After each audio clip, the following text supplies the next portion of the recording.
Alright, so this is my spoiler review of Robert Pattinson's The Batman. So if you have not seen Robert Pattinson's Batman, do not watch this video. You have been warned. So,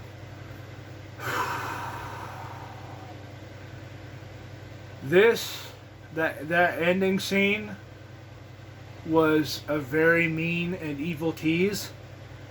I'm almost guaranteeing the Joker is going to have a big, crucial part in the next movie, or the sequel to this movie, because as soon as they cut to Paul Dano seeing his plan fail, and this character is talking to him in the cell next to him, and he starts laughing, and I guarantee that was Barry Keoghan playing the Joker in this timeline. So you don't really see anything. You don't see any. You don't see his face. You don't see his hair. You can vaguely see some green, but that's about it. You can't. They don't show anything else. And that's what really ticked me off, but in a good way. Like, it was like, oh, come on, I want to see this. But they did. They are probably going to save that for a sequel and whatnot. But again, it was just that whole end scene was really fun. So if you haven't seen my last video, I basically said that the trailers are slightly misleading, only because a lot of the scenes that they show are edited to work in a different way. For instance, when the TV spot where Batman punches Commissioner Gordon, or Lieutenant Gordon, because he hasn't been officially made commissioner yet, that scene was heavily edited to where he's like, oh yeah, you're going to have to punch me in the face and whatnot, so that way people don't get with us working together, and blah, blah, blah, blah, blah. And, lo and behold, that scene came out. Mayor Mitchell's death wasn't as violent as I was expecting, because I saw a lot of videos and fan theories that he was going to have like insects or rats claw at his face. That didn't happen. That does happen to Police Commissioner Peter Savage, but again, they don't show anything, so which is fine. It's a PG-13 movie, and yeah, they like to stretch the line out. And yeah, I guarantee if they had shown any of that, it probably would have gotten an R rating. So, not going to complain there. Yeah, Mayor Mitchell was obviously the first person to go. That was like all in the opening scene. Amazing opening scene. That opening scene had me hooked like that. Especially when you see Paul Dano's Riddler in the background just staring at Mayor Mitchell. It's like, oh shit, this is going to get really intense. And it did. It was just mind-boggling of how fast things escalated. But again, this was all in a good way. So, Mitchell gets killed, and, Batman comes in, and all the cops do not work with Batman, except for Gordon. I'm just going to start calling him Commissioner Gordon, because it's easier.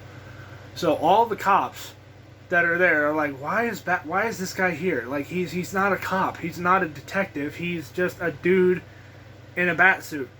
But Gordon's like, hey, let him do his thing. And I swear to God, one of the jokes that they have, he's like, he's wearing gloves. It's like, really? Come on, man. But again, it was fun. It was a fun. The comedy was just fun. It wasn't like, oh God, like type thing. It was really fun. Like I said in my last video, Colin Farrell just was amazing as the Penguin. He wasn't on screen as much as you'd think, but man, when he just was really, really good. I know I'm bouncing back and forth, so if you have seen the movie, notice I'm bouncing back and forth. I've seen the movie once, so give me a break on that.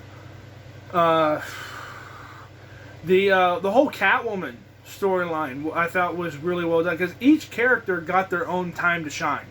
Like, it wasn't just, oh yeah, it's gonna be Batman the whole time. No, it's like, oh yeah, we'll have Batman here, we'll have Catwoman here, we'll have Penguin here, we'll have Falcone here, we'll have, the Riddler here. Like, and it all was just really well blended together, and it just felt so good. Carmen Falcone Or Falcone. I don't know how the hell you pronounce his name. I heard it both ways. Dude, he was a freaking jackass of a character in this movie. And I like that they kept it Selena Kyle as his daughter, like it kind of is in the comic books, even though later comics kind of retcon that.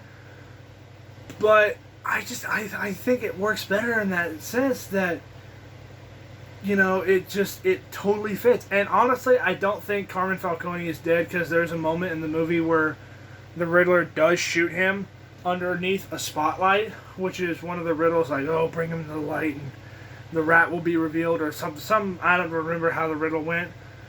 But Batman pulls him in the spotlight and immediately shoots him, and it makes it look like he is dead. I don't think Carmen Falcone is dead, because Carmen Falcone in the comics is a big, well, not a big character, but he's a bigger character, or, you know, fairly big character. So I think that'd be kind of weird if they went ahead and killed him off. But at the same time, if they do kill him off, no, they do confirm he's dead. Never mind, I take that back. I forgot. They do confirm that he is dead. So I think now that he is, it's going to be Penguin's rise to power in the next movie. So the Penguin is going to be the big mob boss, while Joker and I'm sure Riddler are going to be, you know, terrorizing the streets of Gotham with possibly Mr. Freeze as well. Because I have heard rumors that Matt Reeves wants to do like a grounded version of Mr. Freeze. And that's another thing. There were people saying that this movie was it felt too much like the Nolan films. It really doesn't. Like, I mean, yeah, it may have been inspired. Some scenes may have been inspired by Christopher Nolan's Batman movies, but it's more, there are some elements where it is actually more like the comics. Like, it's more fantastical. Like, it's got more of those, you know, comic book elements to it. Like, it's not just a straight up grounded Batman like you would think. You know, a lot of the things that they do, it really does make sense. Like, you know, this could happen, but at the same time, it's like, yeah, that's a little unlikely. Like, the whole fight scene when Batman's just walking through the hallway, just getting shot randomly by hundreds, if not thousands, of bullets. In reality, one of those bullets would have actually hit him and probably severely wounded him. But no, he just kept walking through like, oh, I'm all good, which is fine. Again, it was a fun experience. But like I said, I don't remember the whole movie because it was a 3-hour movie and there was a lot of story to process, so I can't really spoil a whole lot of anything aside from the ending was absolutely phenomenal.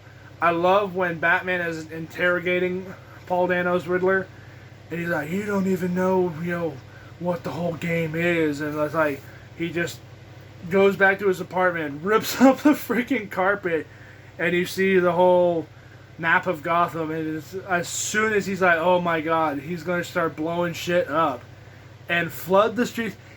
When those bombs went off, and the thing started flooding, I'm like, I knew it was happening from the trailers, but at the same time, I'm like, oh my god. Like, that's a cliche Batman trope. Where like, oh, I'm going to flood the streets of Gotham and cleanse it. But they do it in such a serious tone. It's like, oh shit, this is actually going to be a big problem. Obviously, flooding anywhere is going to be a big problem. But not as much as what, the comics portray it as. So, and the freaking Batmobile scene in this movie.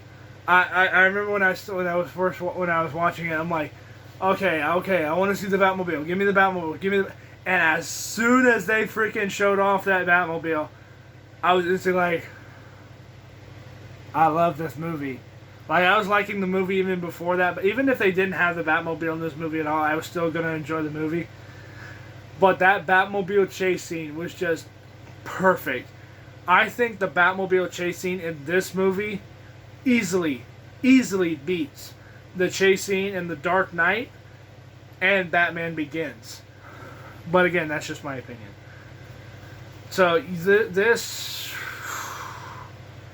This was again, and I said all this in my last video. This was just such a beautiful movie. I absolutely enjoyed this. When it does come out on DVD, I will buy it because this was just such a beautiful film. And I think there was one scene where I'm like, oh my god, they seriously did that. And shortly, wasn't really the beginning of the movie. It was kind of like the half midway point, or the beginning of the midway point. Riddler sends a present for Bruce at his house, and Alfred is the one who opens it, and I'm like, oh my god, they're gonna kill Alfred. They're gonna kill Alfred. And the thing detonates and almost kills Alfred. Luckily it didn't, but like, I'm like, they can't just kill Alfred. Andy Serkis is such an amazing actor. It would just be terrible if he died. But luckily, he was just hospitalized. And the whole hint with the whole Batman and Bruce Wayne and Alfred kind of relationship was just so well done. Because Andy Serkis just did such a good job as Alfred. And like, you feel the emotional part of it. Like, there's when Bruce finds out that Carmen Falcone lied and said that Maroni was actually the one who killed, or had Thomas Wayne killed, and everybody, and his mom and dad killed. And then he's like, no. When he had a reporter get killed. And when Thomas found out about it, he was pissed. And that's one of the things that the trailers are misleading, because it makes you think that, no, Thomas Wayne was corrupt. No, from what I can tell, he wasn't corrupt. He was actually a pretty good guy. But the trailers make it look like the Waynes were corrupt. And I was in that boat too. I'm like, oh my god, they're going to have freaking Thomas Wayne and Martha Wayne be corrupted individuals? It really didn't play out that way. They explained that Martha Wayne had her issues, but she was otherwise pretty good. Thomas Wayne was running for mayor, and some of the things that he promised didn't come to fruition, but that's because the man got killed. So obviously you can't really do anything if you're dead. So, like, when the Riddler's like, oh, you're a part of this too. It's like, and Batman's like, how am I a part of this? It's like, oh, you'll see. In the trailer, everyone thought, oh yeah, the Waynes are corrupt and Riddler's going to show the Waynes weren't that corrupt. I mean, if they were, even Bruce brings that up. He's like, oh, my family was corrupt. He's like, Alfred's like, no, your father was actually a really good man. And I guarantee in that moment, he wouldn't have been lying to Bruce, because not only was he in a freaking hospital bed, he was having an emotional attachment to that moment. So I was just so glad that they didn't kill Alfred, and that they didn't change the whole Wayne backstory. Like, yeah, that's a crime that was never really solved, but technically Alfred solves it for him, because he's like, oh yeah, I know Carmen Falcone is the one who killed, or had Thomas Wayne killed. So, that kind of was just weird. But other than that, the rest of this just was just such a beautiful movie. So, that's about all the spoilers I can remember off the top of my head, because again, this was a 3-hour movie and I'm just packed with so much information. So I hope you guys enjoyed the video, and I'll catch you guys all later. Bye.